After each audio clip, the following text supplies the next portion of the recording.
the era of the traveling salesman, a household's first view of a gadget or service was presented in person, and the sales pitch was a one-on-one interaction.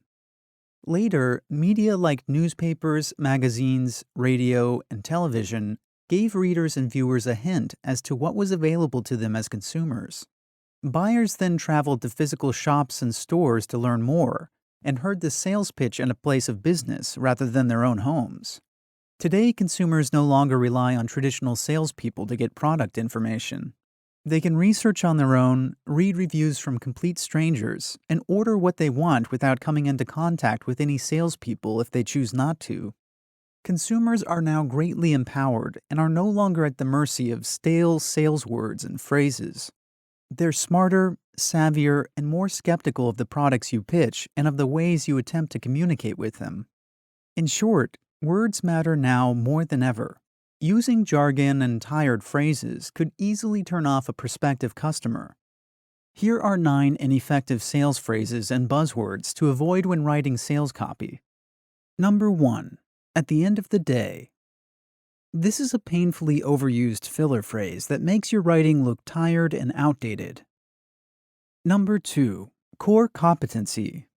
Why not simply tell potential customers what you do well and how you do it? It's much more straightforward and less pedantic to talk about your company's strengths compared to the competition rather than use words that try to make you look smart. Number 3. Cutting edge. One of the most overused descriptors, this word pair has lost its own cutting edge, and it makes sales copy duller. You can't really be cutting edge if everyone else is making the same claim. Number 4. Freemium. The goal of this word is to simplify the complex strategy of offering something free and then charging for additional services. But by emphasizing the word free, it looks like you're trying to hide the fact that your customers will have to actually pay to get the real benefits of the product. Customers hate when companies attempt to fool them. Number 5. Give 110%.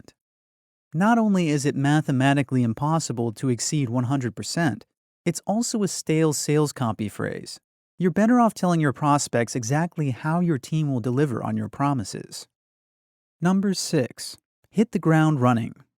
This overused sales phrase should be stopped in its tracks. Again, it's more effective to describe what your team plans to do to exceed expectations. Number 7. Innovative. When you tell your prospects that what you're offering is innovative, remember that they've heard that word used so many times that it's probably lost its effectiveness. Customers should be the judge of whether or not a product or service is innovative. When they make that determination, use their testimonials in your copy. It will be more believable that way. Number 8. Outside the box. People are tired of hearing about this imaginary box. The phrase is filler and fluff, and using it makes you look unimaginative and very much inside the box. Number 9. Revolutionary. Just as with innovative, revolutionary is something the consumer should decide based on user experience. It falls flat in a sales pitch because it appears inauthentic. There are far more engaging and effective ways to communicate with customers. When writing sales copy, try to use these rules. Keep it simple. Using jargon and marketing buzzwords doesn't make you look smarter or like more of an expert. Customers would rather see clear and simple explanations as to how your product or service will make their lives easier or better. Although it's understandable that you would want to present your company as knowledgeable and experienced, you also want customers to see that your goal is to help them, not just to prop up your expertise with excessive marketing speak. Make it personal. From using your customers' names to being able to specifically identify the problems they need to solve, your sales copy should demonstrate how what you're offering will provide the solution. Keep in mind that personalization requires more than just inserting names into the copy. There must be a real effort to show you understand your customers, or else they may see name dropping as only a marketing ploy to appear like you're speaking directly to them. Tell a story, featuring your customer.